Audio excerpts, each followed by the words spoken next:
You can be my guiding light, keep me company in the night.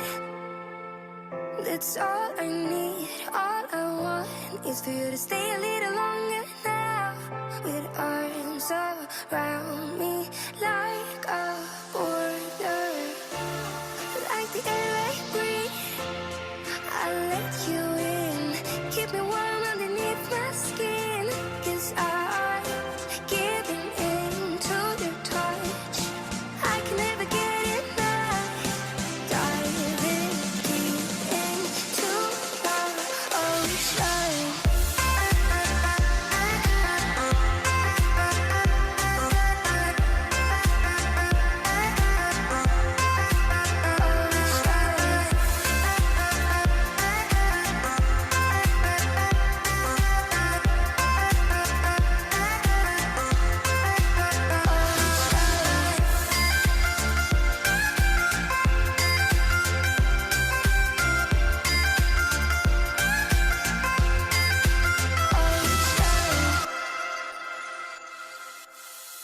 You can be my safety zone, somewhere I can go and feel alone. That's all I need, all I want is to stay a little longer now. Arms around me like a border, like an endless stream. You take me in to a place that I've never been. Now I'm giving in to your touch, I will never get enough.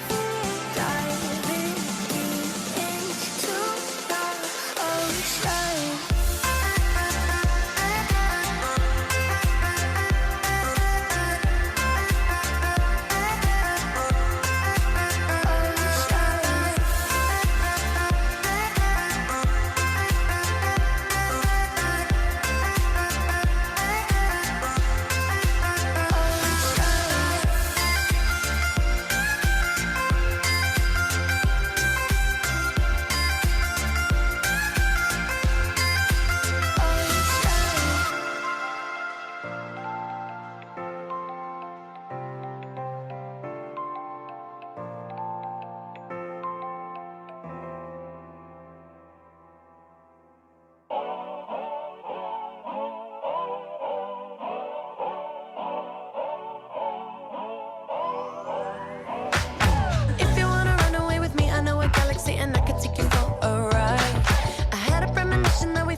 I see us written in the stars. We can go wherever, so let's do it now or never, baby. Nothing's ever too far. Glitter in the sky, glitter in our eyes, shining just the way we are. I feel like we're forever every time we get together, but whatever, let's get lost on Mars. You want me, I want you, baby.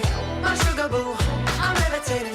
The Milky Way, we're renegading. Yeah, yeah, yeah, yeah, yeah. I got you, moonlight.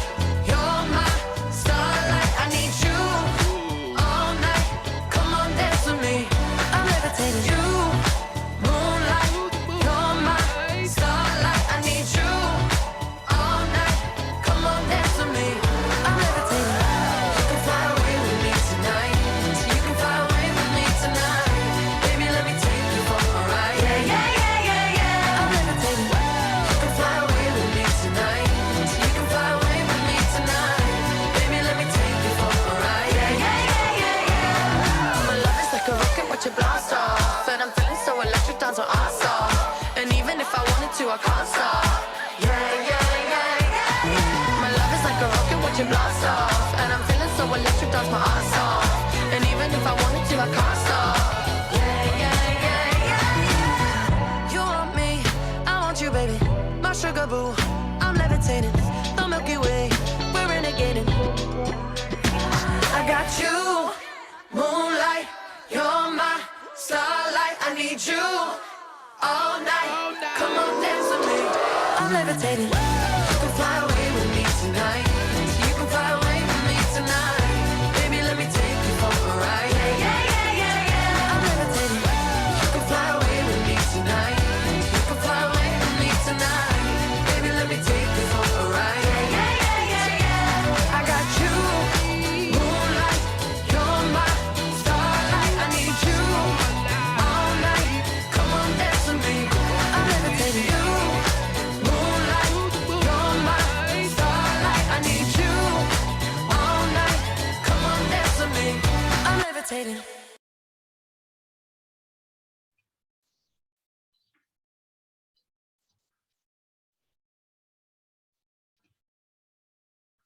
Ok.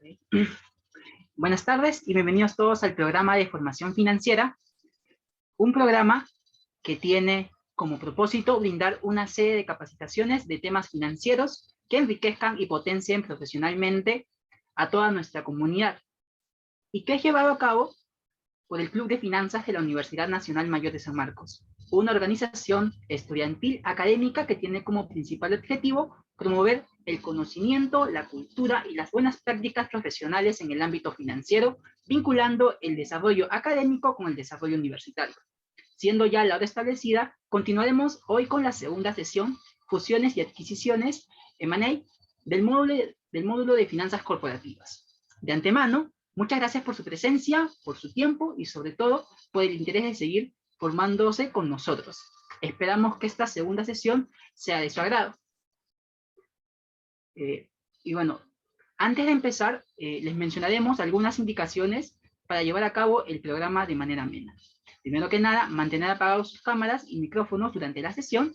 Segundo, completar el formulario de asistencia, que en unos minutos se les estará brindando. Tercero, en caso de tener algunas preguntas, se les pasará un breve cuestionario para que al final puedan ser absueltas. Por último, preparen sus cámaras, puesto que al finalizar la sesión tomaremos una fotito del recuerdo. Agradecemos su comprensión y bien, siguiendo con el programa, hoy tenemos el agrado de presentar a Jorge Ernesto Rodríguez Chávez, quien nos acompañará para esta segunda sesión.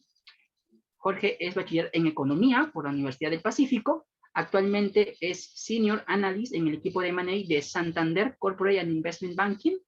Antes de unirse a Santander, pasó 1 año y medio en BTG Pactual, en el equipo de banca de inversiones de Perú. Además, durante su carrera estuvo involucrado en el sell side de transacciones más importantes de M&A. Buenas tardes, Jorge. ¿Te encuentras ahí? Hola Daniel, ¿qué tal? ¿Se me oye bien? Sí, perfecto, Jorge. Perfecto. Adelante, la cancha es tuya. Perfecto, Daniel, mucho gusto y primero que nada, gracias por la invitación, gracias a los chicos del Club de Finanzas de la Universidad de San Marcos y en general a todos los asistentes. Muchas gracias por su tiempo el día de hoy. De hecho, sí, soy Senior Analyst en Santander. Entré en enero de 2020. De hecho, fui el primer analista que contrataron en Santander. Ellos abrieron franquicia en octubre del 2019. Y bueno, desde entonces he estado en el banco viendo diferentes transacciones, diferentes deals, como también se les llama. Y hoy vengo a hablarles un poco de eso, de qué es M&A y sobre todo enfocado desde el punto de vista de la banca de inversión, que es donde yo me desenvuelvo, porque como van a ver, M&A es todo un universo, todo un ecosistema donde diferentes actores interactúan, pero para eso he traído una PPT que no sé si tú, Daniel, la tienes allí a la mano, o si no, yo comparto mi pantalla, Sí, como justo le prefieres. estamos presentando, Jorge. No te preocupes. Perfecto. Ah, perfecto. La acabo de ver. Si quieres, pasamos a las dos siguientes slides. Por favor. Sí, claro. La... Sí, primero de manera introductoria quería comentarles, ¿no? ¿Qué es M&A? Y antes, yendo un paso atrás, ¿qué es la banca de inversión? Porque, claro, M&A es solamente un producto más de lo que se cubre en banca de inversión. Y lo que yo quiero que hoy día todo el mundo se lleve es en qué consiste una carrera en esta industria. Y para ponerlo en simple, banca de inversión es una rama de las finanzas que se encarga de conectar la oferta con la demanda. Sobre todo en M&A, que ya verán que sé que soy de M&A y que de repente estaré sesgado, pero para mí es el producto más interesante y es la bandera insignia de la banca de inversión.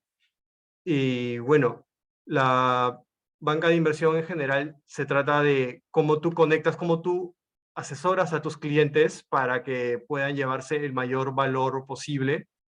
Y en M&A en particular se trata de, como dice el nombre, fusiones y adquisiciones en español. Se trata de empresas que venden o empresas que compran o en un modo más general de instituciones que adquieren nuevos negocios. Si quieres esto, pasa a la siguiente slide, por favor.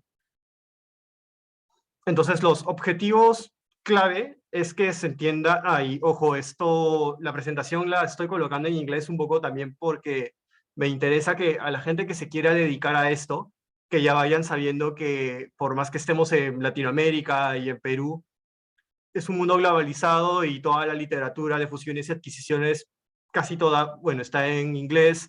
El día a día en un banco de inversión, así sea peruano como en donde yo trabajo, todo lo vemos en inglés. Entonces yo creo que es bueno un poco ir preparando el terreno e irles adaptando un poco cómo es que funcionan las presentaciones en M&A. Entonces nada, la presentación igual yo le estoy hablando en español, yo voy traduciendo por si es que hay algunas dificultades en el inglés. Entonces, de nuevo, los objetivos claves que entiendan qué es el M&A y por qué es importante entender por qué hay organizaciones que se involucran o deciden llevar a cabo una transacción de M&A, que se vuelvan familiares con cómo es un proceso de M&A, es decir, cómo es un proceso cuando una compañía decide vender un negocio o cuando una compañía decide comprar una otra empresa, y finalmente que entiendan cuál es el valor que los diferentes asesores, como ya les expliqué, de diferentes tipos, no solo banqueros como yo, pueden traer a la mesa en un deal de M&A. Entonces, siguiente slide, por favor.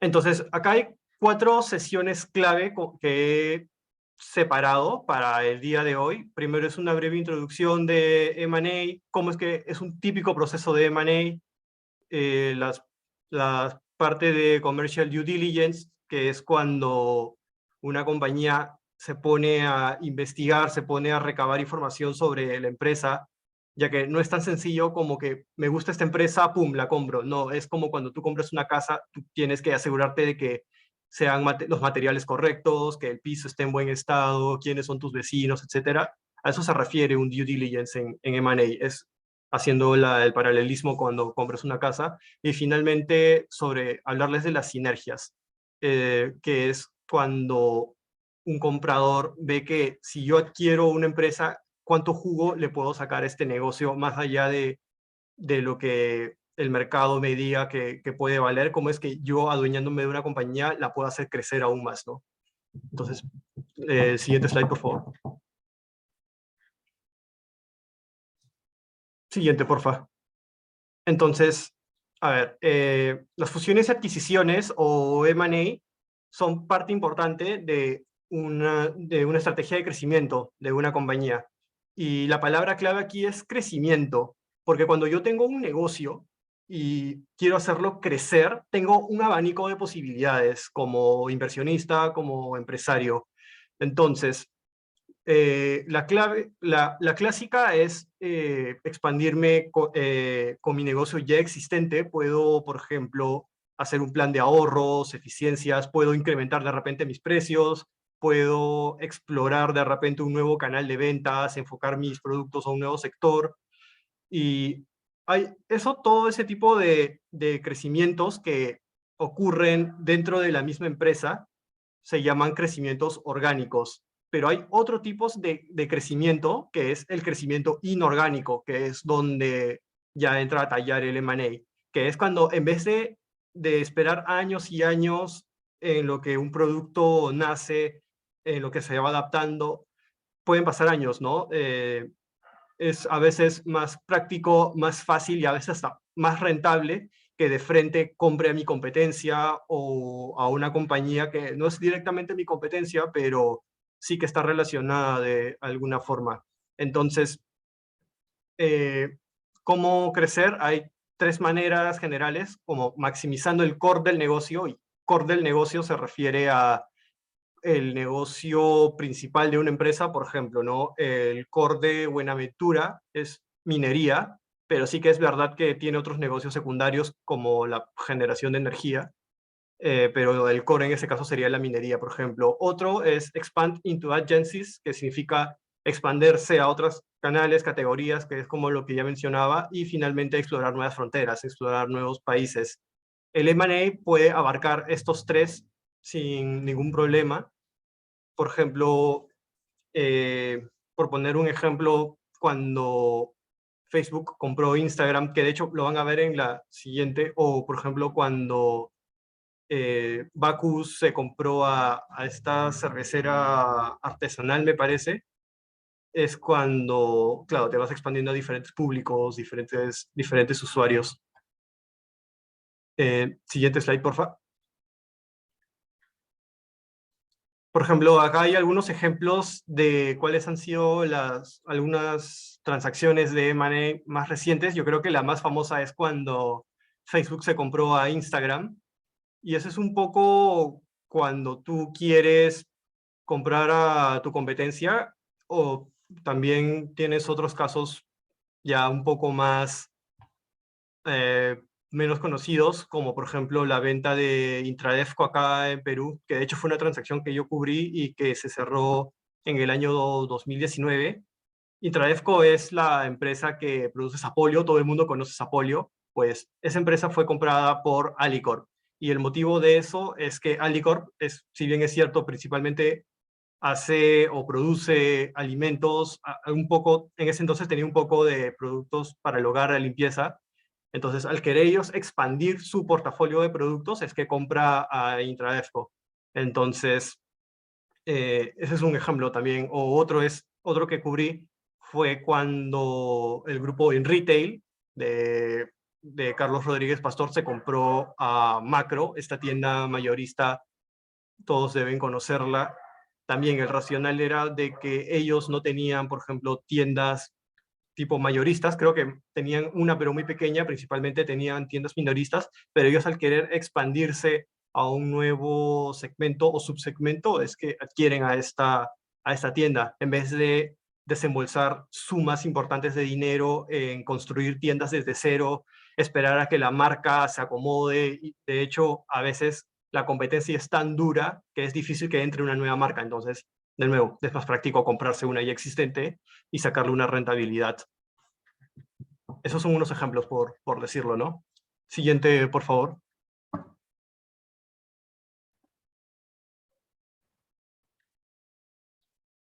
Ok, entonces, si eres una compañía que adquiere constantemente en el tiempo otras compañías más pequeñas, es más probable de que le saques más valor, porque si bien es cierto, es todo un mundo y es toda una industria el M&A, la verdad es que hay un montón de casos en los que no siempre una adquisición funciona. A veces, por N motivos, a veces comprarte un nuevo negocio falla cuando las culturas son totalmente diferentes, cuando no hay un buen plan trazado para qué es lo que va a ocurrir después de que un negocio compra otro. Entonces, lo que muestra la data es que en general, si eres una compañía que ya tiene un historial largo de M&A, es más probable de que vaya sacando más rentabilidad, ¿no? A los negocios que vas adquiriendo.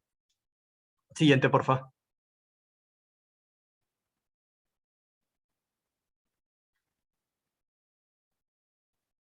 Claro, lo que les mencionaba, que más del 50% de transacciones destruye valor. Eso es cuando, como mencionaba, no se adaptan las culturas o hasta errores de cálculo. A veces ha pasado de que uno estimaba un valor en el futuro, diferentes escenarios arrojaban diferentes rentabilidades aparentemente positivas, pero ocurre, justo ahora, ocurre algo como la pandemia, que algunas empresas han visto seriamente afectadas, y eso hace de que, a pesar de que en papel se veía una buena idea, no necesariamente la realidad va a corresponder a lo que diga el papel o lo que diga el Excel. Entonces, ahí es importante tú como banquero de M&A estés bien seguro y analices bien las oportunidades que tú vas a recomendarle a tus clientes, porque lo que hace un banquero de M&A es juntar a dos empresas. Normalmente nos posicionamos del lado de la empresa que vaya a vender, digamos, compañía ABC quiere vender su negocio porque los accionistas necesitan capital, entonces, ok, contrato al banco XYZ para que me asesore, y si el deal no funciona bien, si es que al final eh, resulta en pérdida de valor, el que juega su reputación es el hombre del medio, el banquero. Y en este negocio la reputación es clave, entonces un banquero de M&A tiene que analizar bien cada situación, tiene que hacer los cálculos correctos y nada, sobre todo, este es un negocio donde te pagan por qué tan buenas ideas tú tienes, qué tan creativo y cómo llegas a un buen deal para todas las partes, sobre todo para el cliente que te contrate. Siguiente, porfa.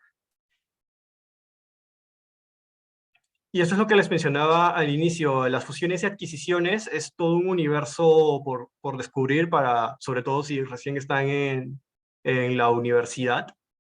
Puedes estar principalmente en tres grandes grupos. En el que yo estoy, que son los bancos de inversión.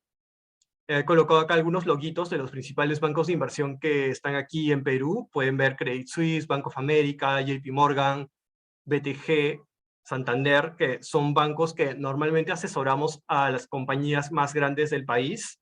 Llámese Alicor, llámese Buenaventura, en general, todas esas grandes compañías que normalmente salen en los diarios son a los que apuntamos a asesorar, ya sea para cuando quieran vender un negocio subsidiaria o cuando quieran comprarse a otro negocio. Más abajo tienen a EFIC, Lazard. Bueno, Lazard ya no opera acá en Perú, cerraron oficinas, pero trabajan desde Chile. Tienen a Capia y a Credicorp Capital, que son bancos slash boutiques, digamos, bancos que se enfocan ya a compañías un poco más chiquitas o medianas, de repente que no tengan ingresos tan altos, pero la ventaja de este tipo de asesorías es que normalmente se les cobran fees más elevados y aparte tienes mayor flexibilidad, tienes más protagonismo, digamos, como un asesor dentro de este nicho de mercado de empresas entre medianas y pequeñas. Y finalmente tienes a otras boutiques como UNE, Macro, Suma, etcétera, que ya se enfocan en compañías incluso aún más pequeñas, de repente alguna que otra mediana, pero nada, esos son los diferentes nichos como está segmentado la banca de inversión acá en Perú. Luego tienes también a los estudios de consultores, que como les mencioné antes, cuando tú quieres comprar o vender una compañía, siempre el lado comprador va a querer asegurarse de que lo que está comprando es una casa ordenada, es una casa limpia y que no hay nada raro fallando. Entonces ahí es donde entran los consultores, que principalmente se encargan de validar que la empresa se encuentre en buenas condiciones, que los estados financieros que te han compartido son correctos o razonables, y también que se encargan de elaborarse ensayos, o mejor dicho, reportes sobre la situación de los activos de la compañía, sus operaciones comerciales. Entonces son un buen apoyo para agilizar el proceso de M&A, porque lo que se hacía antes era que la misma empresa iba a la planta de la compañía que quería comprar y ellos con sus propios ojos tenían que validarlo, que todo estuviera ok. Y bueno, estas empresas te ayudan un montón, poniendo su sello de aprobación, por así decirlo, a estas empresas. Luego tienes a los asesores legales. Siempre es importante la parte legal en un proceso de M&A, sobre todo en las partes finales, cuando es que ya estás negociando las principales condiciones de compraventa de las acciones de la otra compañía. Y bueno, y también a los contadores, que también suelen ser también los mismos que te validan la parte comercial de una compañía. Siguiente, porfa. Y como mencionaba, los diferentes asesores tienen diferentes roles protagónicos en un proceso de compraventa de empresas, pero el banquero de inversión, de hecho, para mí es la parte que más se encarga de acompañar a las compañías a lo largo del proceso. Ellos son los que se encargan, de hecho, de contratar a los demás asesores, o bueno, no contratar, pero se encargan de compilar la información de los diferentes asesores, resumirla para su cliente y poder agilizar también el proceso. Y sobre todo, de nuevo, los banqueros de inversión de M&A son los que se encargan de conectar la oferta con la demanda y obtienen comisiones por eso, ¿no? Entonces, normalmente, mientras más alto sea el valor del deal, significa más comisiones para ti, significa más reputación en el mercado, y lo cual te ayuda a seguir generando una serie de relaciones con tus clientes a largo plazo, lo cual hace de que sigas obteniendo mandatos a través del tiempo. Como verán, también los law firms o los bufetes de abogados también son una parte bastante importante en el proceso de due diligence, lo mismo que los consultores. Pero el objetivo de la presentación de hoy es enfocarlo más que nada a la banca de inversión. Siguiente, porfa. Entonces les voy a contar cómo suele ser un típico proceso de M&A. Siguiente, por favor. Primero, ¿cuáles son los motivos que tienen las organizaciones para entrar en un proceso de M&A? Como les comentaba antes, crecimiento es la palabra clave, sobre todo el crecimiento inorgánico, que es donde entra la compraventa de acciones. Entonces, un motivo por el que una empresa quisiera vender, porque a veces uno piensa, ¿por qué es que alguien quisiera vender un negocio? ¿No? Se supone que uno tiene un negocio para hacerlo crecer hasta el infinito. ¿Por qué es que yo quisiera vender mi compañía en la cual llevo años allí y tratando haciéndola crecer? Bueno, hay un montón de motivos. El primero es para enfocarse en un solo producto o servicio core, que es lo que les comentaba. ¿Qué pasa si yo soy una minera, me dedico a extraer zinc, plata, plomo, etcétera, pero necesito mi propia planta de energía para cubrir mis operaciones? Entonces creo una subsidiaria que se encargue de generar energía, digamos, por ejemplo, una planta hidroeléctrica. Entonces, soy una compañía minera que se encarga de extraer minerales, pero que a su vez tiene una hidroeléctrica que genera la energía necesaria para mis operaciones core. Pero me doy cuenta que pasan los años, tengo ganas de invertir en más minas, comprar diferentes lotes para excavar, pero me falta plata, me falta capital. Entonces, como esta hidroeléctrica, yo no me dedico al sector hidroeléctrico y de hecho sé poco del sector hidroeléctrico porque yo soy experto en minería. Y como necesito plata para comprar más lotes para excavar, voy a vender esta hidroeléctrica a alguien más que la sepa aprovechar mejor que yo, y obtengo plata hoy para seguir invirtiendo a lo que realmente me quiero dedicar, que es la minería. Otro motivo es y que se relaciona a lo que les acabo de decir, es para obtener capital hoy, que no sé si habrán visto ya sus clases de finanzas, pero es mejor recibir cash hoy que recibir cash el día de mañana. Otro es por si quiero reestructurar la casa. ¿A qué me refiero con reestructurar? Y esto es muy clave a veces cuando, por temas fiscales, a veces es mejor tener cierta estructura que otra para ser fiscalmente eficiente y de repente me conviene vender ciertas compañías para de repente a una subsidiaria que está alocada en otro país y tal. Ese es otro motivo, ¿no? No necesariamente tiene que ser a veces para crecer, pero más que nada para ordenar la casa. Hay compañías que tienen una estructura demasiado complicada y bueno, mientras más simple, a veces se vuelve algo más fácil de administrar. O por último puede ser para devolver efectivo a los accionistas. Vendo un negocio para poder tener dinero ya no para invertir, sino para poder cumplir con la serie de pagos de dividendos que me comprometí anteriormente con los accionistas. Esto puede pasar a veces cuando a alguna compañía no le está yendo bien, pero tiene presiones de tener que entregar dividendos, y ese es un momento en el que te ves casi que obligado a vender. Y eso es, bueno, uno de los motivos por los que una empresa quisiera vender un negocio. Ahora, está el otro lado. ¿Por qué es que una empresa quiere comprar una compañía? Primero es para, principalmente, economías de escala. A veces, cuando tu producción aumenta un 20%, a veces tus costos variables se te reducen en un 40%, por inventarme cualquier número. La cosa es que los costos en relación a la producción bajen, y eso es posible si es que compro una empresa idéntica o muy idéntica a la mía que me permita incrementar de esta manera mi producción y así yo pueda obtener economías de escala. Otro motivo para adquirir un negocio es cuando me interesa incrementar mi market share. Y eso es lo que les comenté con la compra que hizo Alicorp a Intradefco. Alicorp, antes de comprar a Intradefco, producía muy poco o no lo suficiente en productos de limpieza, productos del hogar. Pero ahora, gracias a que compró Intradefco, es el líder indiscutible o uno de los líderes indiscutibles en ese sector. Y otro motivo es también por integración vertical, que ¿por qué me interesa la integración vertical?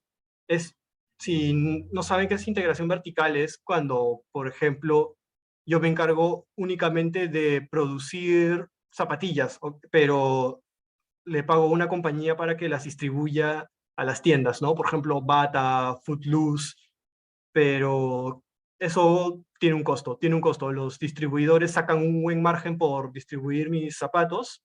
Entonces, ¿qué hago? Me compro una distribuidora y así es como me ahorro en el largo plazo el dinero por los costos de distribución. Eso se refiere con integración vertical, cuando la cadena logística se va uniendo. Es diferente a la integración horizontal cuando te vas comprando a tus competidores. Esa es una pequeña diferencia. O también puede ser no solo hacia abajo comprándome un distribuidor, sino también puedo comprarme a mi compañía que antes era mi proveedor de materia prima. Por ejemplo, ¿qué pasa si yo soy una empresa que se encarga de distribuir arándanos, pero yo no produzco los arándanos? Igual tengo que pagarle al productor de arándanos su capricho, por así decirlo, por estos arándanos. A largo plazo puede ser más rentable si es que yo compro mi propia parcela para producir mis arándanos, aparte de distribuirlos.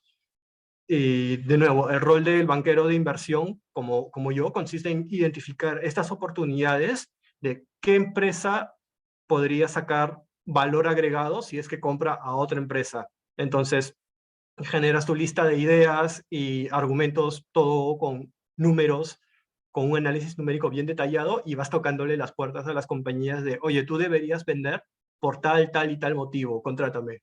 O cuando tú escuchas de que hay una empresa en el mercado vendiéndose, también ves a qué compañía le hace sentido comprarla y vas tocando puertas, ¿no? Oye, compra esta empresa por tal y tal motivo, contrátame.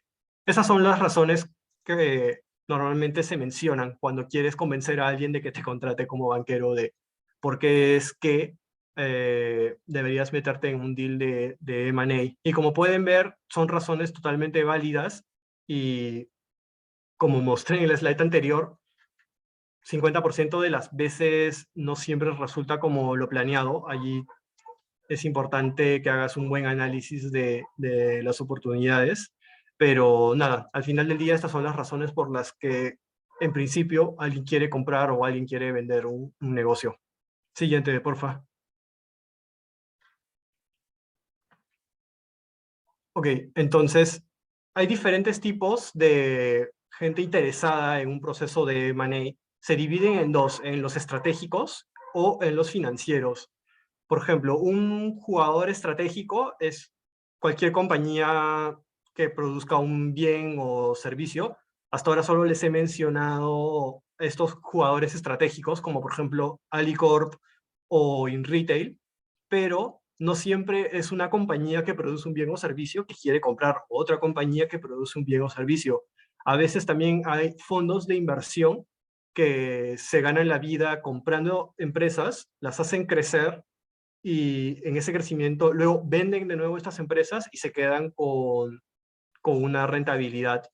Entonces, son fondos de inversión, por ejemplo, private equities como Nexus Group, que es el grupo también de Rodríguez Pastor, o también tienes private equities más grandes como Advent, a nivel local a Infoca. Son fondos ya que su core es eso, comprar empresas para luego venderlas y quedarse con una rentabilidad. Pero bueno, esos son dos tipos de empresas que compran. Y como banqueros, nosotros siempre estamos tratando de tocar las puertas a ambos tipos de jugadores, ya sea estratégico o financiero, pero ojo que a veces es más fit para una empresa que sea comprada por un estratégico que por un financiero. ¿Por qué? Porque normalmente un jugador financiero suele tener un horizonte bastante corto, de unos 5 o 10 años, y aparte no es tan conocedor del día a día operativo de una compañía como sí lo es, por ejemplo, un jugador estratégico. Entonces, hay que ver, no siempre un jugador va a ser mejor que otro, todo va a depender de la circunstancia, y uno tiene que saber identificar cuál es. Siguiente, por favor. Entonces, como decía, siempre en toda transacción va a haber alguien dispuesto a vender y siempre alguien dispuesto a comprar. Y en banca de inversión normalmente se prefiere o se tiende a estar del lado del que vende. ¿Por qué? Porque el que quiere vender ya tiene visualizado de que se va a desprender de ese negocio y la transacción se va a hacer sí o sí, porque siempre hay alguien dispuesto a comprar. Pero cuando te asocias con alguien que va a comprar, así como esa empresa quiere comprar a este negocio, pueden haber otros competidores más, o sea, 10 empresas tratando de comprarse a una sola. Entonces, el riesgo es mayor allí porque compites también con 10 bancos que quiere que su cliente sea el que se lleve al final la opción de comprar a una compañía. Siguiente, porfa. Entonces, recapitulando un poco, hay diferentes jugadores relevantes en un proceso de M&A, los banqueros de inversión, que son los que unen la oferta con la demanda, los consultores que apoyan en el proceso de due diligence y que validan que una empresa está correctamente con todo en regla, con temas regulatorios, legales, fiscales, que sus plantas cuenten con las piezas, con el equipo adecuado. Están también los abogados que te ayudan con el proceso de estructuración de los contratos necesarios en el M&A. Tienes a los contadores que también te ayudan auditando las cifras financieras de la compañía, porque al final lo que tú vas a hacer es valorizar a una compañía para saber cuánto la gente está dispuesta a pagar o cuánto tú deberías pagar para comprarla. Y para ello necesitas los estados financieros para armarte un modelo de valorización que ya les comentaré luego. Y finalmente tienes a un banco slash co-investor que a veces, dependiendo de qué banco seas, vas a necesitarlo o no. Si eres un banco que se encarga también de financiar a las partes, entonces no es necesario, pero si solo te dedicas a dar asesorías de M&A, sí vas a querer contratar a un banco adicional que se encargue luego de darle a tu cliente la plata necesaria para que puedan pagar la compra de una compañía, por ejemplo. Siguiente, porfa. Entonces, hay diferentes tipos de transacciones de M&A. Está la típica, que es la venta de una compañía. Una compañía A se come a otra y that's it. Luego tienes joint ventures, que es cuando dos compañías no se compran, pero acuerdan en formar un negocio nuevo, a veces en otra geografía, y cada uno se vuelve dueño 50-50 o según se convenga de esta nueva tercera empresa. Luego hay adquisiciones, y ojo, M&A viene de fusiones y adquisiciones, no es lo mismo una fusión en la que dos compañías se unen para hacer una nueva, o adquisición que una compañía se compra a otra. Normalmente acá en Perú lo que se ha visto es adquisiciones más que fusiones. Y finalmente tienes las recapitalizaciones, que es cuando cambias la estructura de capital de una compañía. Pero de nuevo, lo más típico que se ve acá en Perú es una compañía que se compra a otra. Siguiente, por favor. Y también hay diferentes formas de cómo tú es que vendes a esta compañía. No es simplemente que ya decido vender mi negocio y a quien le interesa, a todo el mundo, le abro las puertas a todo el mundo. Normalmente no es así. Normalmente, como he visto yo y como se ve normalmente aquí en Perú, es que puedes escoger entre, quieres hacer un proceso competitivo que le abres la puerta a unos 10, 20 competidores que el banco va a escoger previamente en una lista, o lo limitas a un solo comprador que tiene sus pros y sus contras.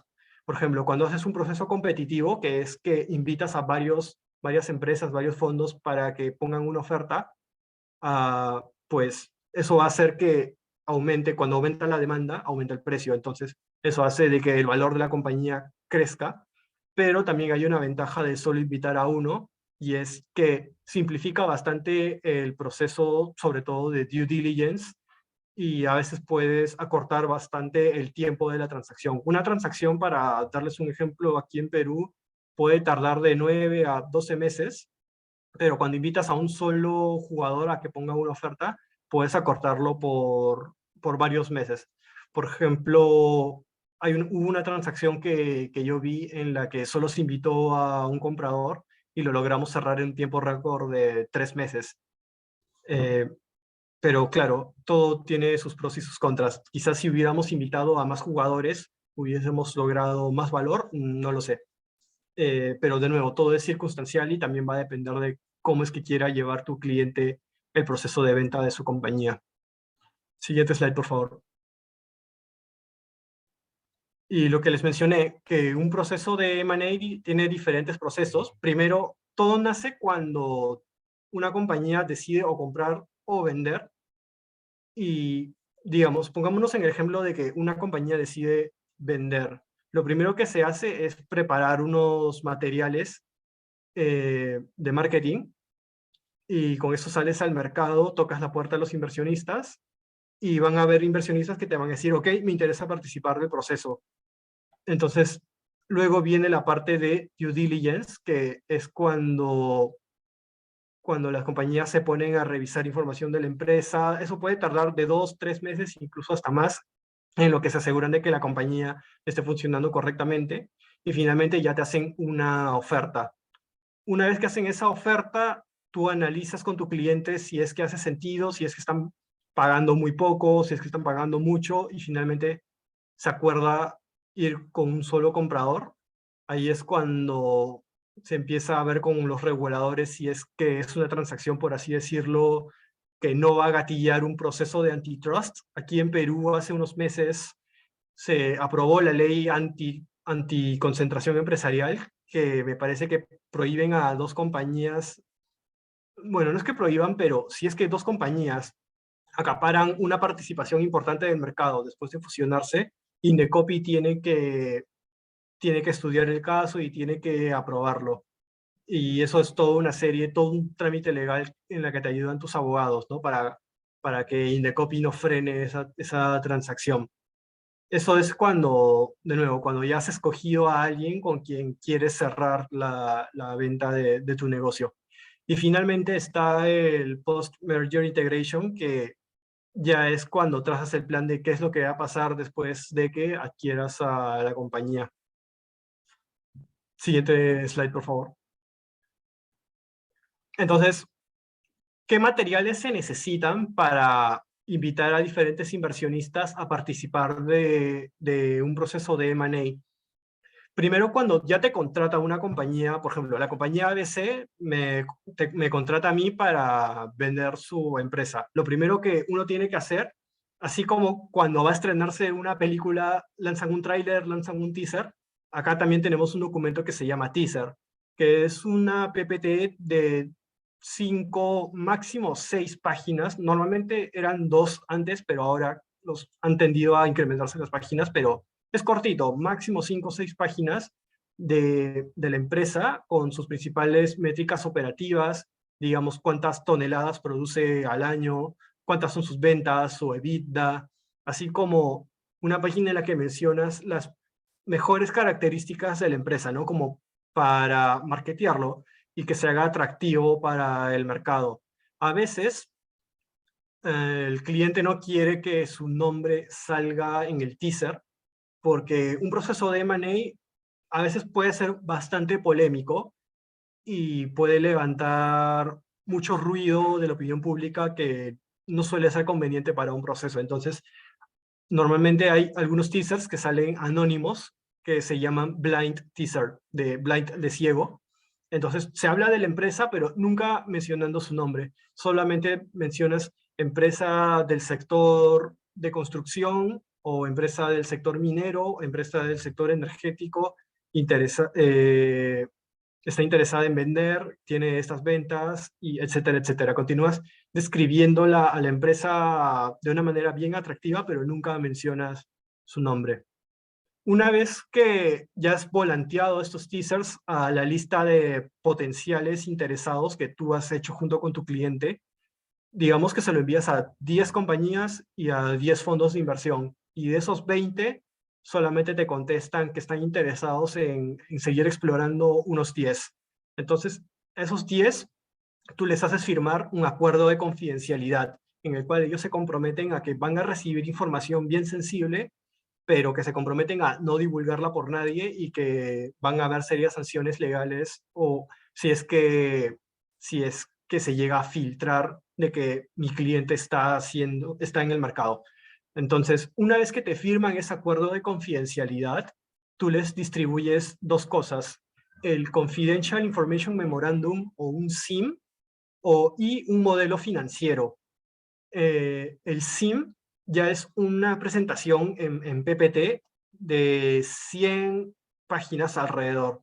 Es un libro bastante extenso donde ya hablas a detalle de tu cliente, ya con nombre, hablas de las cifras financieras históricas, las cifras operativas históricas, pero también hablas del sector un poco, hablas de la situación económica del Perú, de la industria, y luego al final del CIM colocas las proyecciones financieras de la compañía para que también el que reciba esto pueda hacer su valoración de la compañía en base a los financials futuros.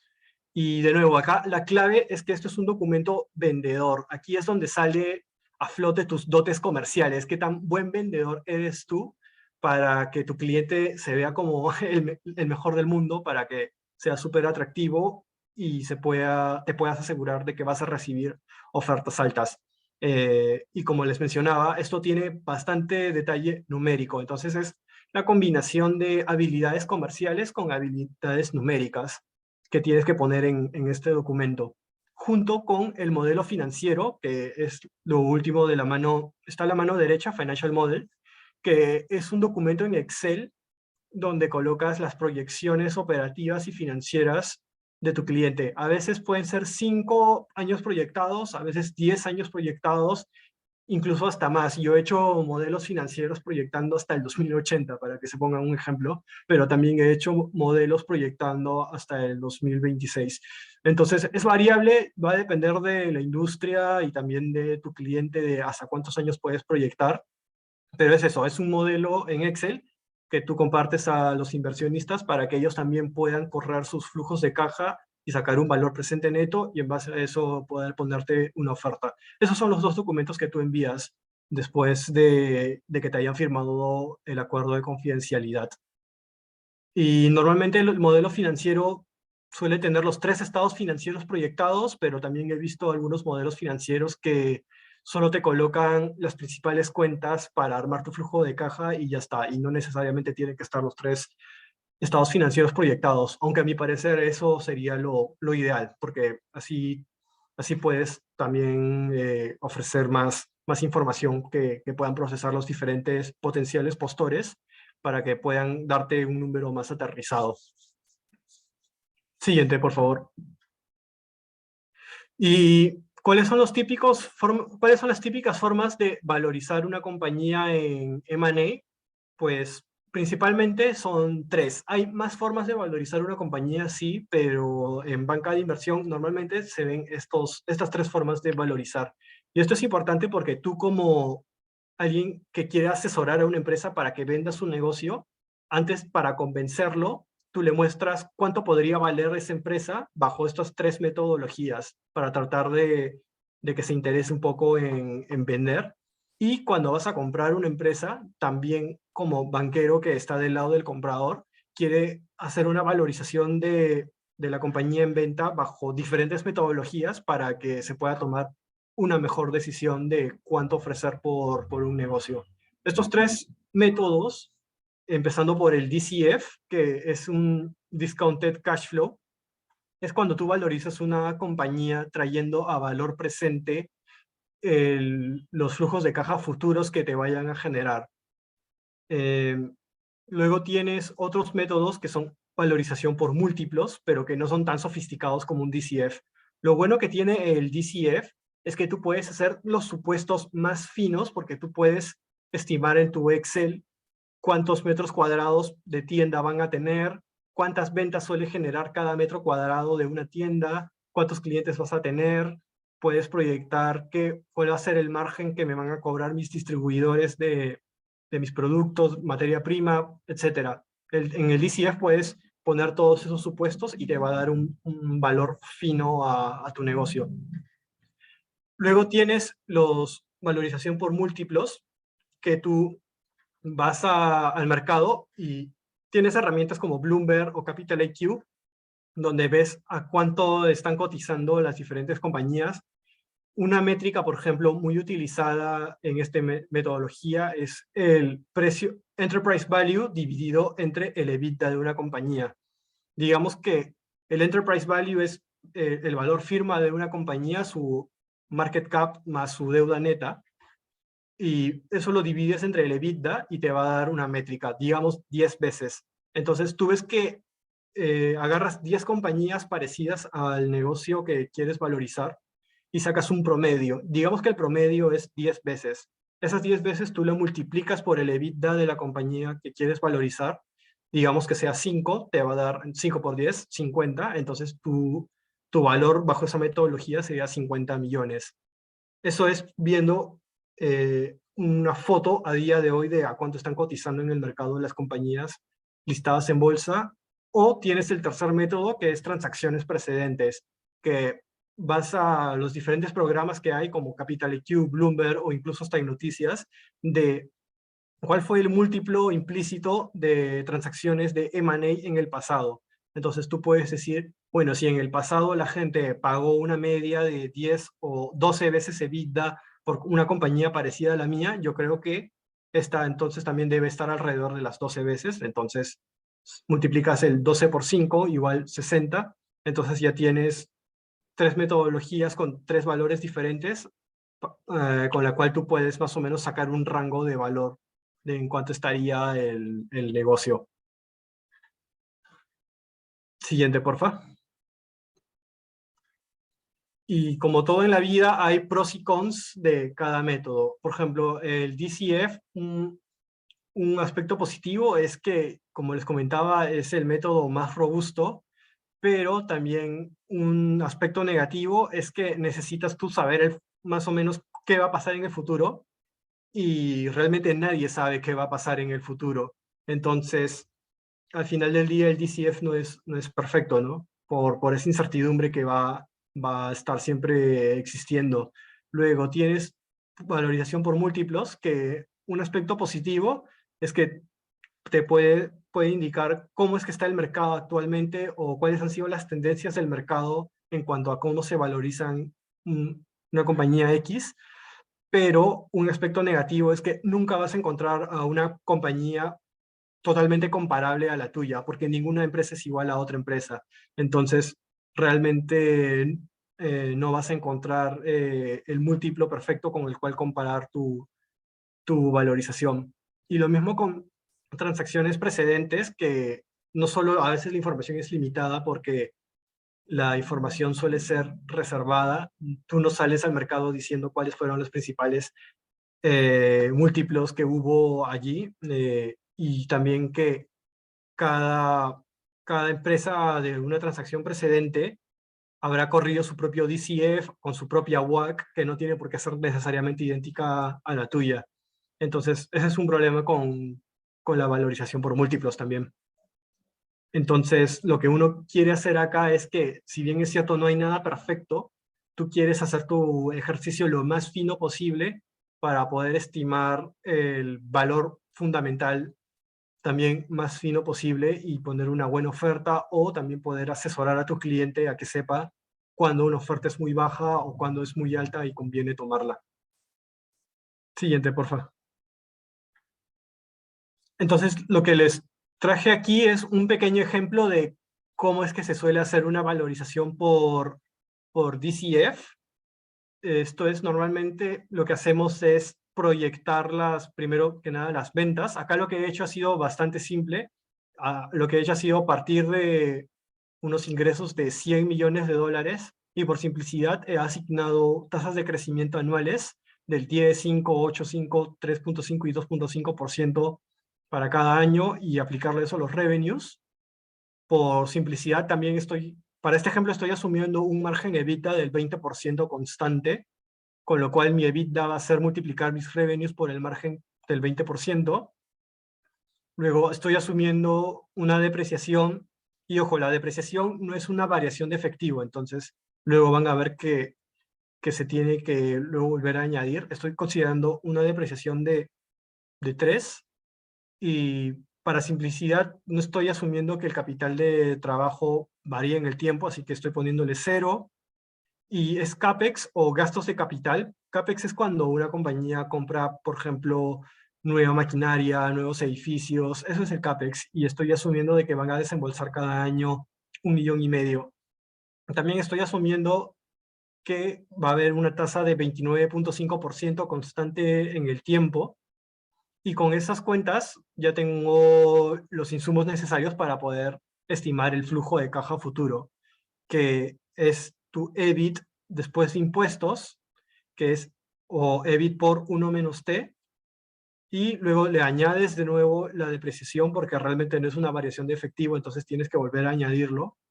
Le restas las variaciones en capital de trabajo y le restas tu CAPEX. Entonces, con esta formulita, tú ya sabes cuánto va a ser el flujo futuro de efectivo que va a tener esta empresa en el tiempo, que lo he delineado acá de color rojo. Entonces, teniendo esto en mente, para poder saber cuánto es el valor de esta compañía por DCF, lo que hace falta ahora es traerlo a valor presente. Y para traerlo a valor presente se utiliza una tasa de descuento que se conoce como WACC. Siguiente slide, por favor. Entonces, para estimar el WACC hay diferentes metodologías, y en sus cursos de finanzas habrán visto una manera diferente seguro a cómo estimar la WACC, pero lo que se suele hacer en banca de inversión, o lo que yo suelo ver normalmente que se hace, es que tú ves diferentes peers o compañías comparables similares a la tuya y tratas de estimar cuál es el WACC implícito, y para ello lo que hago es ver de estos 7 comparables cuánto fue su capitalización bursátil y cuánto de deuda tienen. Con eso puedo sacar el ratio deuda sobre equity, que es la cuarta columna. También tengo que sacar cuánto han pagado de impuestos, que es alrededor del 28,5%.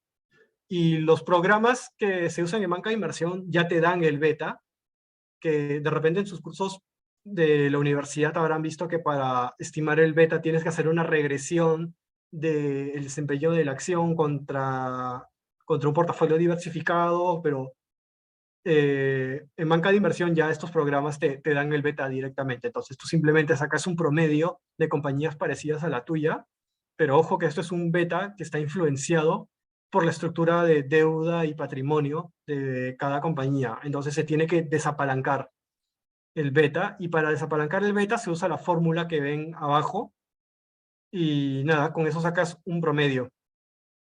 Una vez que tienes el promedio de estos diferentes ratios de deuda sobre equity, cuánto ha sido la tasa de impuestos promedio y cuánto ha sido tu beta desapalancado promedio, tú ya puedes estimar la WACC de la compañía que quieres valorizar. Eso está reflejado en la mano derecha.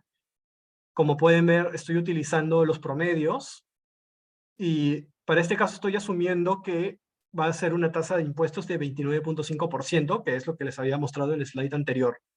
Entonces, la fórmula de la WACC la pueden ver abajo. Ya está escrita la fórmula y nada, con eso en mente, bueno, la WACC, pero antes el costo de equity, perdón, el costo de equity empiezas sumándole el RFP, que es la tasa libre de riesgo. La tasa libre de riesgo normalmente se toma en base al bono de Estados Unidos, porque Estados Unidos es un país que es poco probable de que vaya a entrar en default, ¿cierto? Entonces, ves en el mercado a día de hoy, ¿cuál es el rendimiento del bono a 5 años de Estados Unidos? 1.19, ok, esa va a ser mi tasa libre de riesgo. Luego, el Equity Risk Premium, que es la prima de patrimonio en el mercado, uso un 4.72. Eso lo he sacado de la página de Damodaran, que para quienes no sepan, Damodaran es un profesor radicado en Estados Unidos, me parece, que es el gurú de las finanzas, por así decirlo. Él tiene una página web donde actualiza constantemente este tipo de componentes que son muy útiles para calcular el WACC. Su última actualización te dice que el Equity Risk Premium es de 4.72 para una economía desarrollada. Yo estoy tomando el caso estadounidense porque, de nuevo, mi Risk Free Rate también es el bono estadounidense y mi Equity Risk Premium también va a ser estadounidense, pero luego entra el prima de riesgo país, porque digamos que, ¿qué pasa si esta empresa no es estadounidense, es peruana? Tengo que usar una WACC que refleje el riesgo de la economía peruana, ¿cierto? Entonces, para eso existe el Country Risk Premium, que es básicamente, agarras el ENVI, y el ENVI es la diferencia entre el rendimiento del bono peruano con el bono estadounidense. Digamos que el rendimiento del bono peruano sea 5, por decir cualquier cosa, y el del bono estadounidense sea 3. La diferencia de 2 va a ser el ENVI. Eso es por poner cualquier número. Lo último que vi yo en el mercado el día de ayer es que el ENVI estaba alrededor de un poco menos de 1.6, no recuerdo bien, pero está en los footnotes, de hecho. Pero a ese ENVI que te salga en el mercado, tienes que multiplicarlo por un factor de volatilidad relativa al patrimonio. Porque el ENVI, al comparar bonos, los bonos son componentes de deuda. Y ahora tú estás interesado en estimar no deuda, sino costo de patrimonio. Entonces, al tener un ENVI, tú lo que haces es multiplicarlo por un factor de volatilidad relativa que se estima como la división entre la desviación estándar de la rentabilidad de las acciones contra la rentabilidad de los bonos. Entonces, con eso tú vas a obtener un 1.86% como prima de riesgo país. Y finalmente, cuando se trata de compañías muy pequeñas, a veces se les agrega opcionalmente, no es obligatorio, una prima por tamaño, que yo he escogido 3.21, que según la literatura es la prima promedio que obtienen las empresas de patrimonio más pequeño. Entonces, siguiendo la fórmula de abajo, tú llegas a un costo del patrimonio, cost of equity, de 12.4%, y a eso le tienes que considerar también el costo de la deuda. Que el costo de la deuda también hay varias formas de estimarlo, pero para mí la más simple es chequear, por ejemplo, cuánto es el rendimiento de empresas comparables, o agarras empresas comparables y estimas cuánto es el apalancamiento promedio, y tú ves en diferentes calificadoras qué calificación le ponen a una empresa que tenga un apalancamiento de tanto. Por ejemplo, digamos, te va a salir doble B, entonces tú vas a ver en el mercado, ok, ¿y cuánto es el rendimiento de los bonos de empresas W?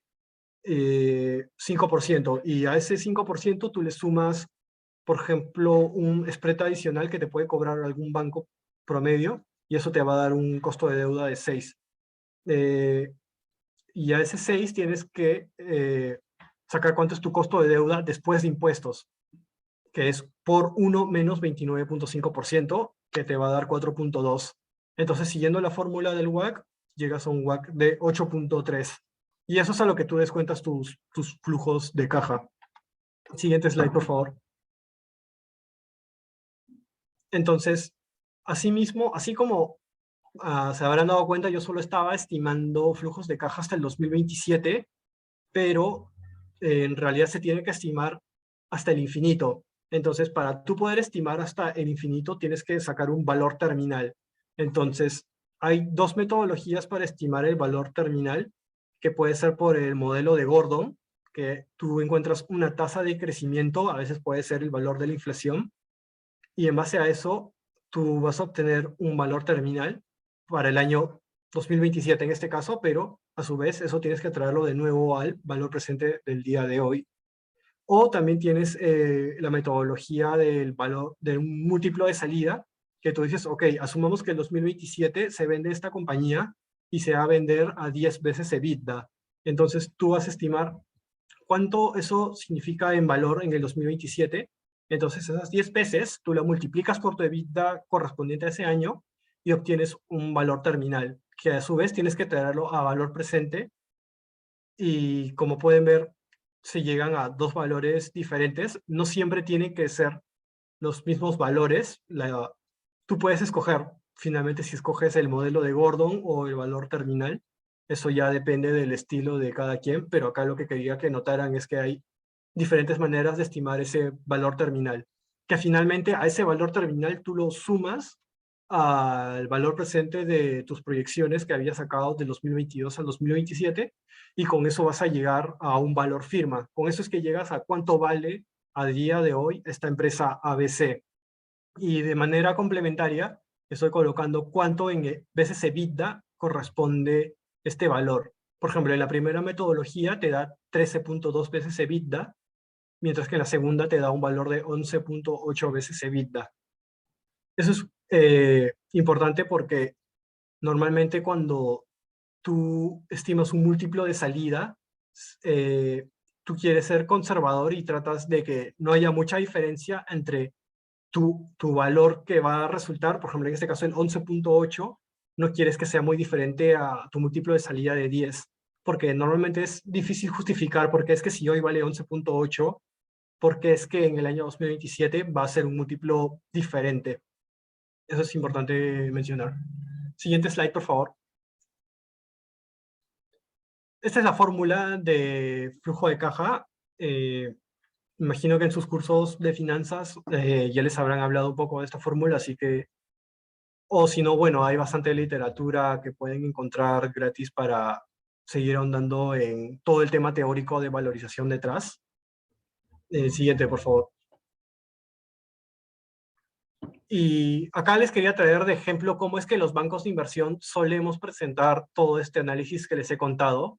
Nosotros usamos bastante PPT y mucho documento visual. Entonces acá les muestro dos formas que se tiene de presentar las proyecciones y los análisis en diferentes bancos. Siguiente, porfa. Este es un ejemplo, pero ya de múltiplos. Y también lo que se suele hacer es colocar diferentes métricas para obtener diferentes valoraciones por múltiplos.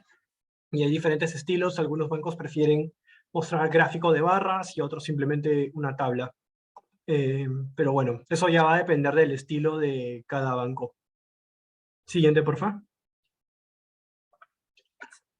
Eso también es un ejemplo de cómo se suele presentar en banca de inversión los múltiplos de transacciones precedentes.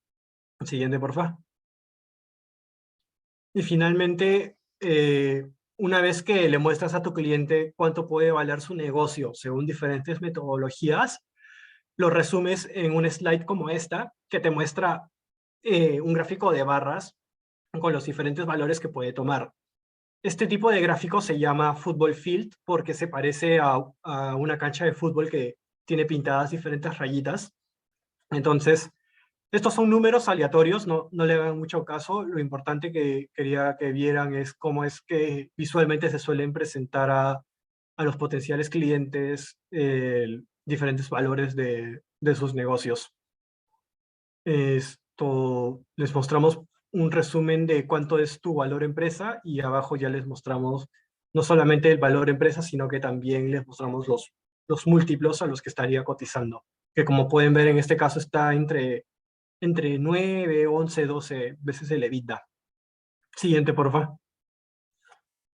Estos son, por ejemplo, ejemplos reales que saqué de la web de cómo es que diferentes bancos muestran sus football fields. El anterior era un modelo bastante simplificado con las 3 metodologías básicas. Acá ya han colocado otras metodologías complementarias adicionales.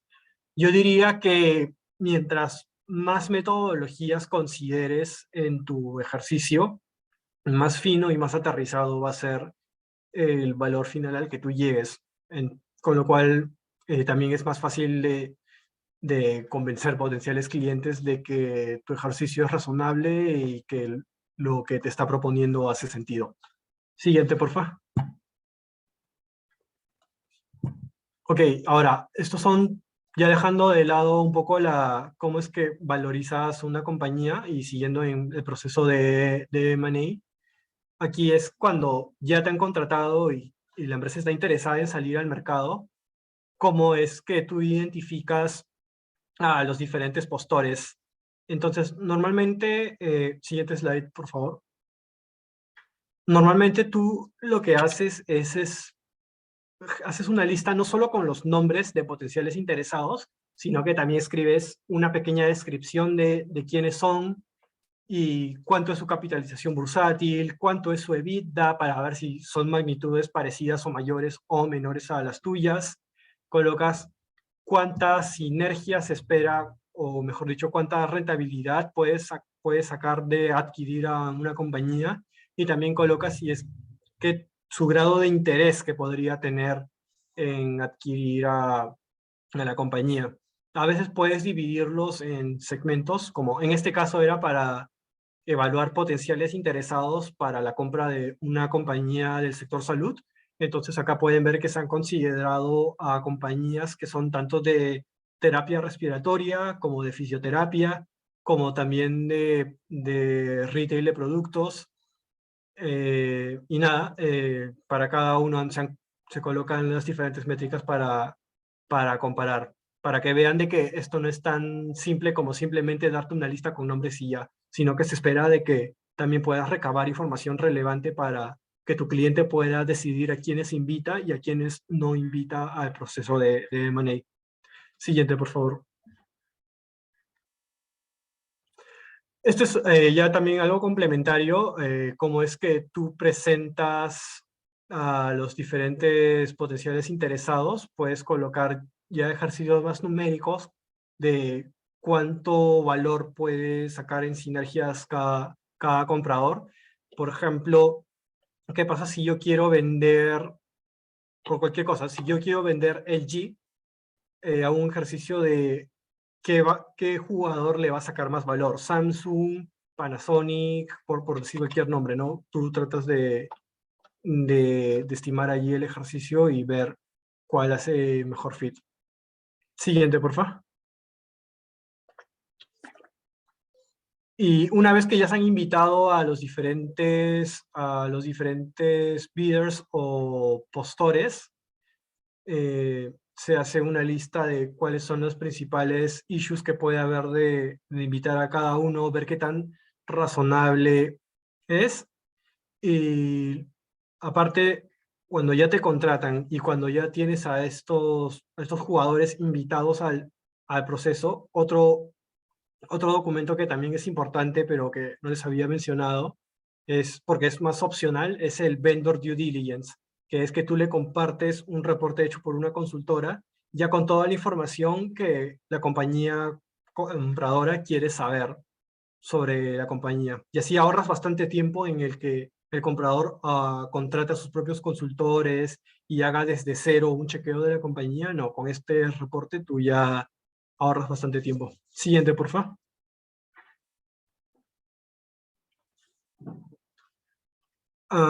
Entonces, aparte del vendor due diligence, está el commercial due diligence, que es donde el comprador, esto ya es desde el lado de vista del comprador. El comprador no siempre te va a creer tu vendor due diligence o va a querer hacer una pequeña confirmación, así que de todas maneras va a tener que contratar a algunos asesores para poder evaluar diferentes aspectos de la empresa, como el atractivo que tenga, el mercado y la compañía, las potenciales sinergias, cuál es el plan de negocio de la compañía y finalmente de qué tan buen fit haría una potencial adquisición. Esto es el paso que yo les dije que suele tomar 2, 3 meses. En deals más grandes, incluso hasta medio año puede tardar un due diligence si es que es una compañía lo bastante grande. Siguiente, por favor. Entonces, nada, acá cuando ya han recogido suficiente información, cuando ya han leído tu vendor due diligence, ya han contratado a sus asesores para evaluar tu compañía y ver que todo está en orden, finalmente, en conjunto con los marketing materials, sí, modelo financiero que tú le has dado, va a estimar una oferta final. Te va a decir, ok, he visto tus estados financieros y veo de que esto podría valer 500 millones de dólares. Sin embargo, mis asesores en el due diligence han visto ciertos riesgos de los cuales yo me quiero cubrir, así que te voy a ofrecer 350 millones de dólares. Y ahí se genera un tira y afloja que va a llevar finalmente a un precio final en el que pacten las dos partes interesadas en el M&A. Siguiente, por favor.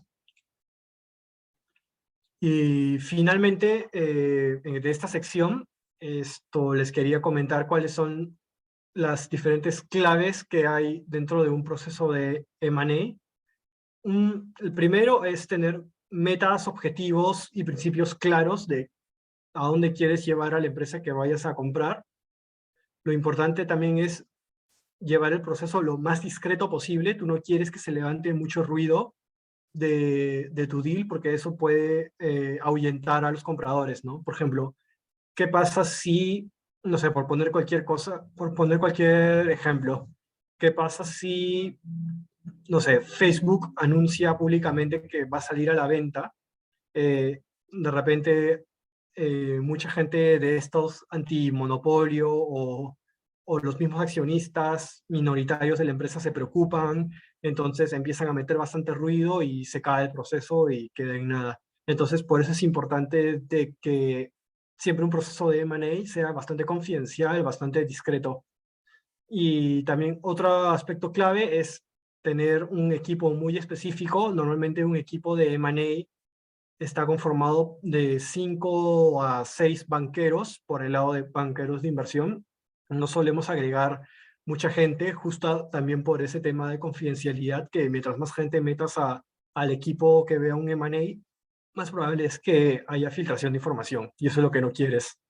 También es importante diseñar una clara organization structure, que es decir, que establezcas claramente cómo va a ser tu estructura de gerencia, subgerentes, etcétera, que se adapte lo mejor posible a la cultura del nuevo negocio que se vaya a constituir, y bueno, etcétera. Esos son los más importantes, luego ahí verán otros ya más secundarios, pero los que les he mencionado para mí son los más importantes de un proceso de M&A. Y bueno, también por otro lado tienes los deadly sins o pecados mortales de un proceso de M&A, que si yo tuviera que escoger dos de los más fatales, es uno, no ser confidencial en un proceso de M&A, y dos, es declarar la victoria muy pronto, que creo que es el punto número 5, porque un proceso de M&A, hasta que no esté firmado la compra-venta, es un proceso riesgoso que se puede caer. nunca hay nada dicho en el M&A. A veces puede pasar de que el día antes de la firma eh, el accionista decida arrepentirse y ya no quiera vender su negocio y se cae todo, es posible. Así que nada, no, nunca se canta victoria demasiado pronto en el M&A. Es bastante arriesgado. Siguiente, por favor. Y por último, una palabra que he repetido bastante es sinergias en el M&A. Sinergias, por ponerlo en simple, es cuando 1 más 1 es igual a 3. Es decir, cuando una compañía que adquiere a otra la hace crecer incluso mucho más de lo que hubiese sido posible si es que no se hubiese concretado la compra. Siguiente, por favor. Entonces, como les mostré anteriormente, cuando les decía cómo es que se valoriza una compañía, es trayendo a valor presente los flujos de caja futuros, ¿no? Pero ¿qué pasa si una compañía vale, tú haces tu DCF y ves que una compañía vale 500 millones? Eh, si vale 500 millones, eso significa de que el dueño de esa compañía no va a aceptar menos de 500 millones, ¿verdad? Pero también, por otro lado, si tú quieres sacar una rentabilidad a esto, si tú sabes que esto va a valer 500 millones, ¿por qué pagarías 500 millones? Sería como comprar $1 por $1, y en ese caso estarías indiferente en comprar o no el negocio, ¿no? Entonces, esa es la importancia de las sinergias, que lo que tú pagas por esa empresa, luego tú seas capaz de hacer que valga aún más. Es decir, tú pagaste 500 por una empresa que sola valía 500, pero al adueñarte tú de esta empresa, tú eres capaz de hacer que en el futuro valga 700, 800. Entonces, eso hace de que incluso a veces cuando tú compras una compañía, la compras por un valor incluso más alto que lo que te sale en tu modelo. Y eso es porque tú sabes que al comprarla vas a hacerla valer mucho más en el largo plazo. Y eso es gracias a las sinergias. Entonces, esta balancita es lo que quiere decir, ¿no? Que para que un proceso de M&A sea exitoso es porque las sinergias tienen que ser mayor que la prima que tú pagas por hacerte con el control de este negocio. Siguiente, por favor. Normalmente hay diferentes tipos de sinergias. Las sinergias principales son las que están relacionadas a los costos, que es que tú compras una compañía y lo primero que haces es, digamos, reduces a todo el equipo o a gran parte del equipo de gerencia, porque no necesitas 2 gerentes generales, no necesitas 2 contadores, no necesitas 2 gerentes, no sé, de recursos humanos, por así decirlo, solo necesitas 1. Entonces el resto, digamos que, por así decirlo, te ahorras en estos costos, que es lo más típico, y con eso es que ya vas sacando sinergias, ¿no? Claro que luego tienes que netearlo de las prestaciones sociales, de los costos en los que incurres por reducir personal, pero lo que tratas de hacer es quedarte solamente con lo indispensable por el lado de los costos para tratar de ahorrar lo máximo posible. Y otro tipo de sinergias, que son las sinergias enfocadas a los ingresos, es cuando al juntar 2 compañías tienes más poder de mercado, con lo cual ese mayor poder de mercado se puede ver reflejado no necesariamente en que incrementas precios, que también es posible que puedas decidir incrementar precios para hacer más rentable la compañía, pero también puede verse relacionado en el caso de una adquisición de integración vertical, en que puedes sacar eficiencias de tener una red logística incluso más grande, lo cual te va a permitir agilizar tus ventas y por lo tanto incrementar tus ingresos. ¿Ok? Siguiente slide, por favor. Entonces, estos son algunos ejemplos de cómo es que tú puedes ahorrar en costos si es que adquieres una nueva compañía. Por ejemplo, en el caso de empresas que tengan su departamento de investigación y desarrollo, pues en vez de tener 2, te quedas solo con 1.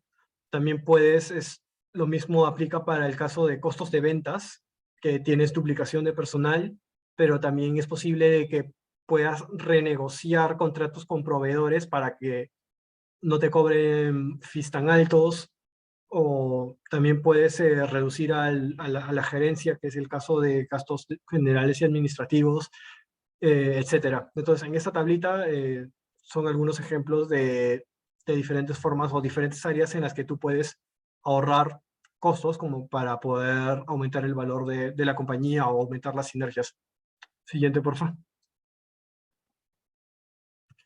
Bueno, este es un ejemplo de cómo es que se suelen presentar gráficamente las potenciales sinergias. Normalmente lo que tú haces es estimar un diferencial que puede ser por el lado del costo o en los ingresos, y finalmente esos diferenciales también de nuevo los traes a valor presente y estimas cuánto serían las sinergias por el lado del costo. Siguiente, por favor. Por el lado de revenues o ingresos, las sinergias están por el lado de expansión de mercado o un cross-selling, que es cuando combinas las bases de clientes de dos compañías, o cuando mejoras las presentaciones de tu producto, o cuando compras una nueva compañía y la llevas hacia un nuevo nicho, es decir, adquieres clientes nuevos, que eso también te hace incrementar tus ingresos. El tema con las sinergias de ingresos es que normalmente son más difíciles de cuantificar, porque normalmente tú no sabes qué tan bien te va a ir con una estrategia de ventas. Normalmente es más fácil saber cuánto te vas a ahorrar en costos de personal o en costos administrativos que por revenues. Pero nada, igual estas son algunas formas en las que tú puedes hacer crecer más a un negocio por el lado de los revenues. Siguiente, porfa. Es parecido a lo anterior. En general, como se ve en banca de inversión, es que tú sacas un diferencial en ventas antes y después de la transacción y lo traes a valor presente. Siguiente, porfa. Ejemplos de cross-selling. No me quiero detener acá mucho. Siguiente, porfa. Y finalmente tienes una tercera que no es muy comúnmente mencionada, pero que igual existe, que son sinergias financieras, que es cuando al combinar dos negocios o cuando un negocio compra otro, es más fácil renegociar ciertos términos con los bancos, de tal manera de que tus costos de fondeo se reduzcan, pero una forma de reflejarlo es también en la WACC, ¿no? En la parte del costo de deuda. O también tienes beneficios fiscales cuando adquieres a una compañía que tiene créditos por usar, etcétera, ¿no? Siguiente, por favor. Y esto es una forma gráfica en cómo tú presentas cuánto es tu valor de la compañía una vez que ya tienes las sinergias, pero luego tienes que incluir las dessinergias, que es lo que yo les decía, ¿no? Por ejemplo, cuando despides a personal, tú tienes que pagarles una compensación monetaria, también puede haber canibalización de productos cuando se trata de dos empresas de retail. Entonces, así como le aumentas el valor por sinergias, también existe una serie de costos por esa transacción que tienes que tomar en cuenta, que finalmente te van a dar un valor neto que tú esperas que sea más que lo que pagaste por una compañía. Siguiente, por favor. Entonces, como resumen, una clave para las sinergias en el M&A es que las sinergias tienen que ser mayores que lo que tú llegas a pagar por una compañía. Es decir, que si pagaste 500 por una compañía, tienes que ser capaz de hacer que valga más de 500, porque si no, pues no es tan buen deal que digamos. Y finalmente, también tienes que incluir las dessinergias, así como hay aspectos positivos, así como ahorras dinero recortando gastos, también tienes que considerar que una transacción puede tener costos y tiene que también verse reflejado en tu análisis, porque si no sería un trabajo incompleto y mal hecho. Siguiente, por favor. Así que nada, para terminar, solo quería mencionarles por qué M&A o por qué banca de inversión como carrera. Siguiente, por favor. Y es que para banca de inversión hay tres aspectos claves que a mí me gusta mencionar de por qué es que yo me dedico a esto. Primero es porque te da la oportunidad de poder aprender de diferentes industrias, porque tú al tener que modelar diferentes negocios, compañías, es que tú aprendes cómo funcionan diferentes negocios en diferentes industrias y eso es bastante útil cuando, si es que quieres salirte y dedicarte a otra cosa, ya sales aprendiendo bastante sobre cómo funcionan los negocios, aparte de que te dedicas a hacer trabajo tan analítico, tan fino y con tanta atención al detalle, de que obtienes habilidades que puedes obtenerlas en un año en lugares donde en otro caso te tardarías 3, 5 años en aprender. Es decir, es un lugar bastante competitivo y con lo cual hace de que aprendas bastante rápido. Otro es que tienes exposición a las grandes transacciones. A mí lo que me encanta es que después de bastantes horas trabajando, nada más satisfactorio que ver tus deals en las noticias, en gestión, semana económica, es bastante satisfactorio para mí, sobre todo porque también al participar en transacciones bastante importantes, empiezas a tener relaciones con los gerentes o con los accionistas de las compañías más relevantes del país y eso hace ampliar tu networking como en ningún otro lugar. Y finalmente el número tres, que es un sector bastante desafiante en el que te hace sacar, digamos, lo mejor de ti como profesional, al menos desde mi perspectiva. Siguiente, porfa. Y bueno, para ello hay cinco destrezas requeridas. Principalmente, para mí la principal de todas es disciplina, porque estás constantemente trabajando, acá es bastante trabajo bajo presión, la verdad, pero si es que te gusta, entonces, y eres diligente con tu trabajo, vas a llegar bastante lejos en banca de inversión y en general en cualquier lugar al que decidas dedicarte después de tu etapa como banquero. Y claro, también necesitas cierto nivel de análisis, capacidad analítica, por así decirlo. Emprendedor, tienes que ser bastante creativo para poder encontrar las soluciones a problemas complejos que se presentan día a día. Tienes que tener, global se refiere a tener mente bastante abierta y tener, como se dice, bastante mundo, ¿no? Como para poder saber adaptarte a diferentes culturas y poder asesorar a diferentes tipos de clientes. Y finalmente la destreza número 5, que es saber construir relaciones, porque lo bueno que tiene M&A es que te llegas a conocer a los gerentes, a los accionistas de las diferentes empresas y tienes que, si eres bueno creando relaciones, se van a acordar de ti en el futuro y van a querer contratarte como banquero para asesorarlos en diferentes deals, porque eh, mucho cuenta las relaciones que tengas con diferentes compañías para ganar los mandatos.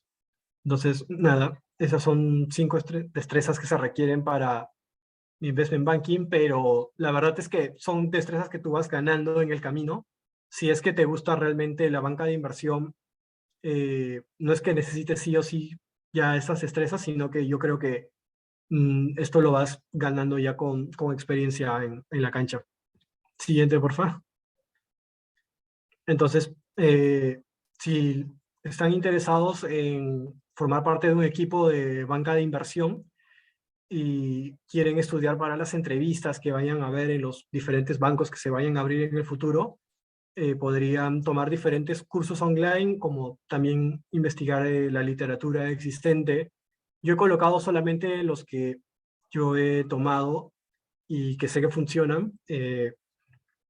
Estos como High Financing Graduate o SBC, que es una academia peruana, de hecho, y Corporate Finance Institute, que es online. Por los tres tienen que pagar, pero yo creo que si están interesados es como una inversión que vale la pena.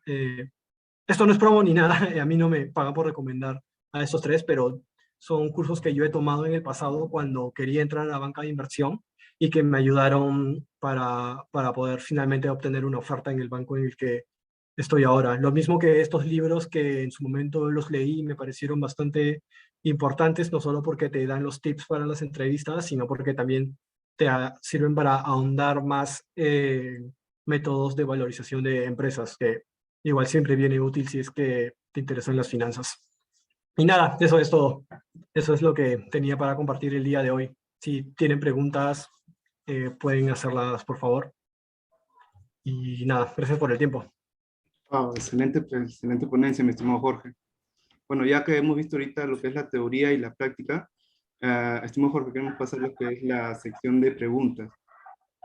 Tenemos una pregunta de nuestra querida comunidad, como Iván Chancho, que pregunta, ¿cuándo una empresa adquiere una porción de acciones menos del 100%, obteniendo la capacidad de decisión de la empresa B adquirida cómo debería reconocer financieramente los activos de la empresa B?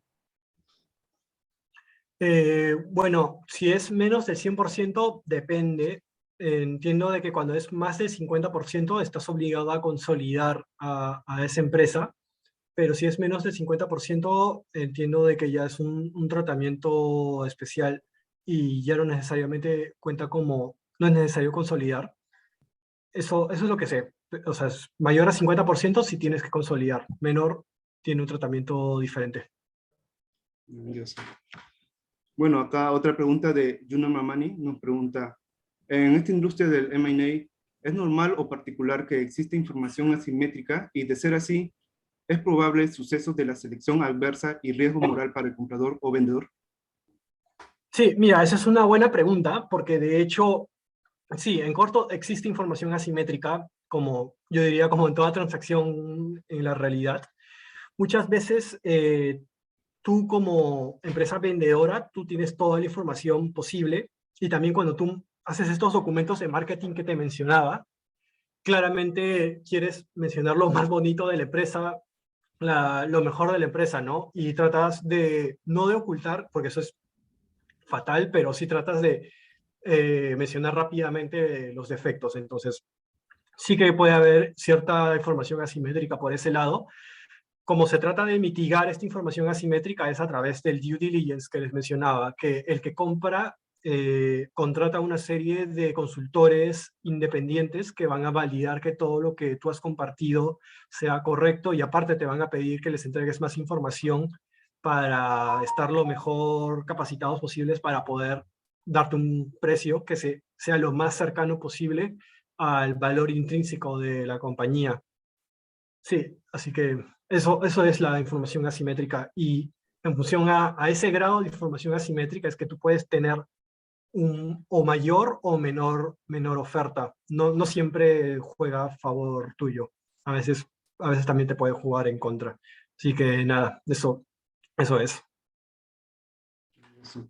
Y por parte último, ya de Julián Flores, nos menciona que cuando se realiza una negociación en la venta, ¿cómo se maneja la tasa de descuento? ¿Esta puede variar dependiendo del comprador?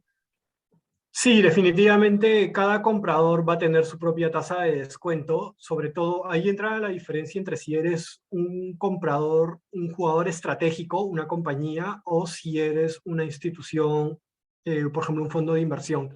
Un fondo de inversión, por lo general, va a tener un costo de deuda bien bajo, con lo cual va a tener una tasa de descuento normalmente menor por ese lado.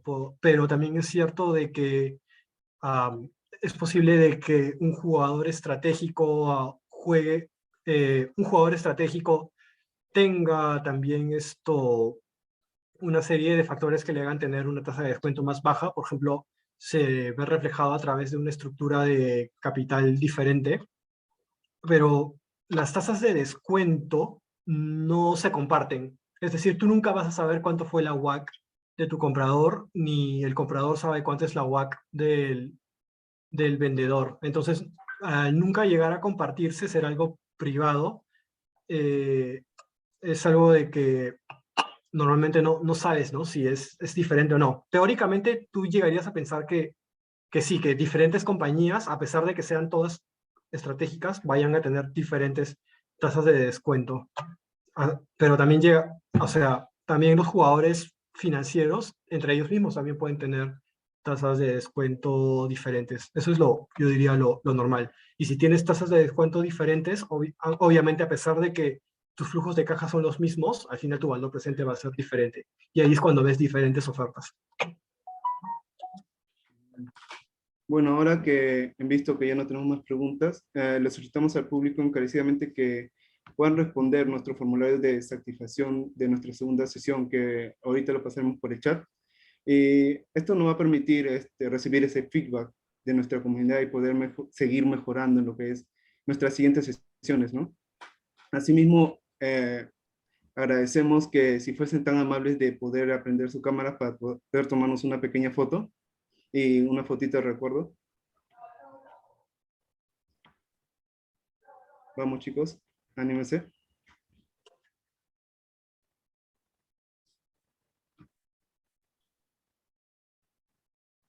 Esperamos un momento que... Creo que han prohibido prender la cámara, me parece. El host tiene que habilitar. Ahí está.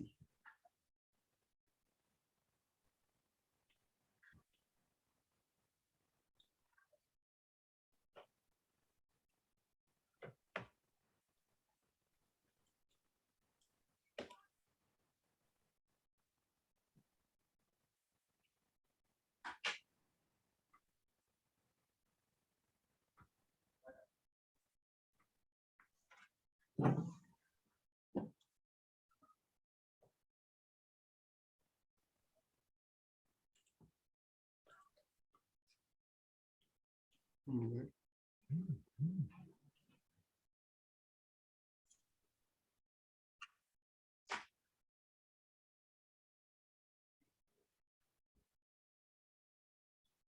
Bien, 3, 2, 1. Sonrían.